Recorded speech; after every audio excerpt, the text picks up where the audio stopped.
Hey everyone, good morning. Thanks for tuning in to I don't know what time it is wherever you are, but it's morning as I'm filming this video pretty early, and yeah, just wanted to share a few things.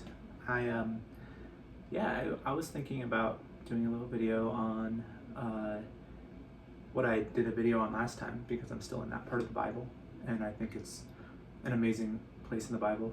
The audio on this is probably going to be pretty low, so this may be a video that you'd want to grab some headphones for and just put me in my pocket. Put me in your pocket. Don't put me in my pocket. Um, anyways, so this one I was going to talk a little bit about kind of a philosophical issue, and not one that I know tremendously a lot about, but I do nevertheless have a few thoughts on it, and I hope not to get into the weeds too much, but if I do, that's okay. Because I like to do some videos that, a little speculative, but I think there's some real important stuff in skirting around this topic. So the topic is transhumanism, and I probably have another video somewhere on it, but transhumanism is it's basically the attempt to change human nature through artificial means, or through technology or science, and it's it's a little bit of an ethereal idea, but it originated in philosophy and basically secular ethics, and it's definitely tied to the theory of evolution for sure, because it makes sense. If we evolve, then we evolve to a certain point, we become intelligent enough, then we can actually interfere with our own evolutionary process to enhance our abilities, enhance what it means to be human, maybe not even our abilities, but just make enhancements to ourselves. And that's a interesting idea for sure. So I would say that transhumanism isn't a man-made idea. As I say about many things, it's not something that is like invented by us. It's something that originated in spiritism, and it originated in alternative worldviews. And if you look back at the Garden of Eden, the serpent's promise was, you will be as gods. And even in the Old Testament, you were seeing people who they were kind of human angel hybrids.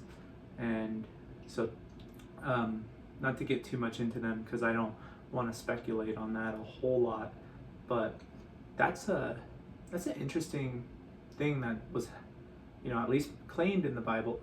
I believe it happened. I don't know exactly what these people were, but I think they other cultures talk about these things too, and I think that it's a good case for what transhumanism today is trying. Even if it doesn't know this is what it's trying to do, it's trying to make its way back into that thing. So and I would say that the ultimate goal of transhumanism is not to gain more power or more wisdom or more glory for man.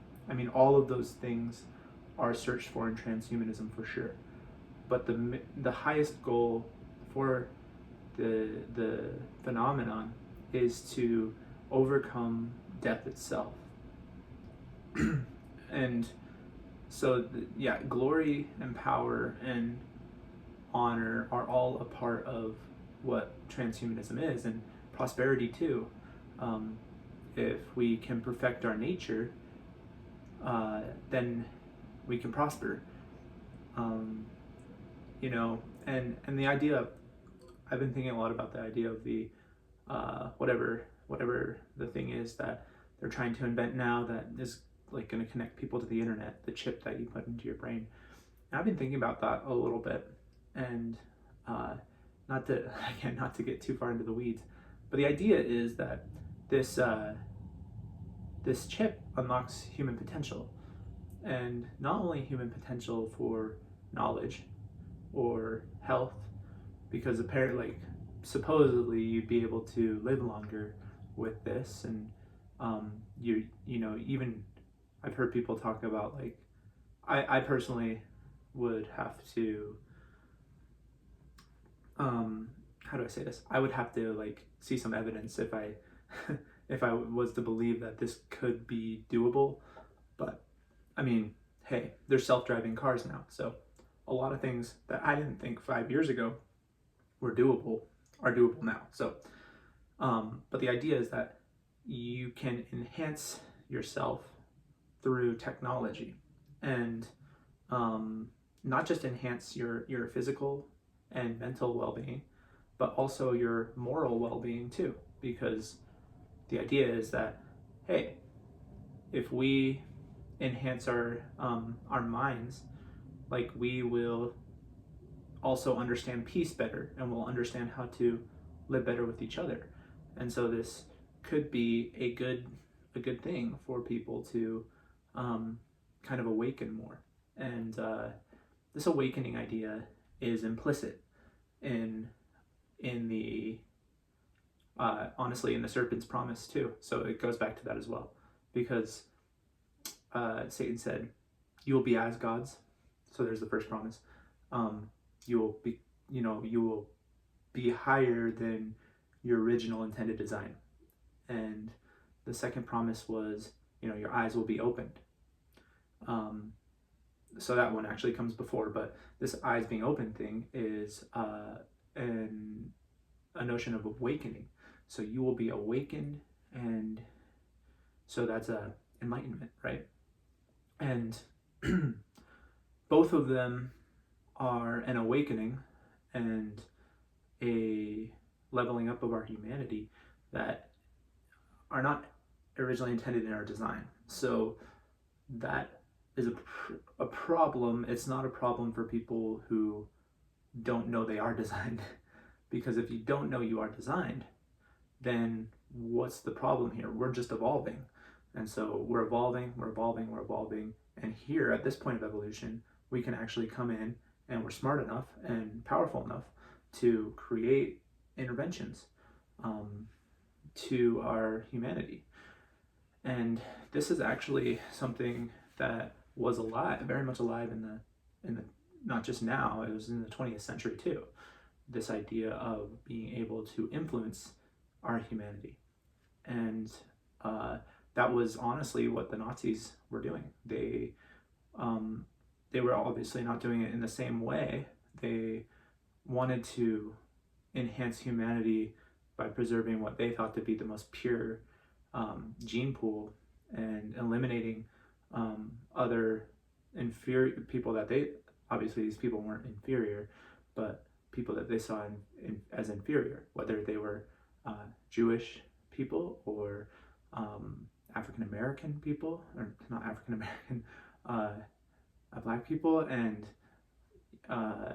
people with disabilities, elderly people, anybody who they thought were drain on society. And so that came from the idea of eugenics, which actually had a big following in America too, the eugenics movement. And so these were all transhumanistic at their core, and very disturbing. So, obviously you look back at the Holocaust, and you wonder how this could originally intend from a movement of, wanting to enhance humanity, wanting to bring humanity to its next step. So it's very, very Darwinian. Not to say Darwin would have ever approved of these things, but nevertheless, the theory of evolution gives implicit value to our desire to grow, our desire to I want to say evolve, but basically, like, become something more than what we are, and if evolution is true, then we can. And so, like, it's interesting, Jesus says something that a verse that's fascinated me. I know this isn't probably what he was talking about, but I think it applies nevertheless. So he said, "If the light within you is darkness, how great is that darkness?" And if you think about that for a moment, what does that mean? It means that we see, and he's talking about, I think, the spiritual light of people, and we have to see with a light, and we have to be traveling somewhere, being able to see. And what he's saying is, if the light that's guiding you is actually coming from a source that's darkness, but you believe it's light, and you're influencing the world in this way, and then it ends up, you think it's going to bring the world into this beautiful place, but it actually brings the world into this terrible place.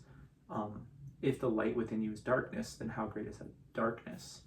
And so that's an interesting idea. I think of things that were originally intended. Satan manifests himself as an angel of light, and so things that are originally intended as something good can be taken and twisted and warped by by our own sinfulness, our own desire for power. Anyways, I just want to share these thoughts with you on this idea, and let me know what you think. There's something that just came into my mind, and it's going to be kind of hard to express, but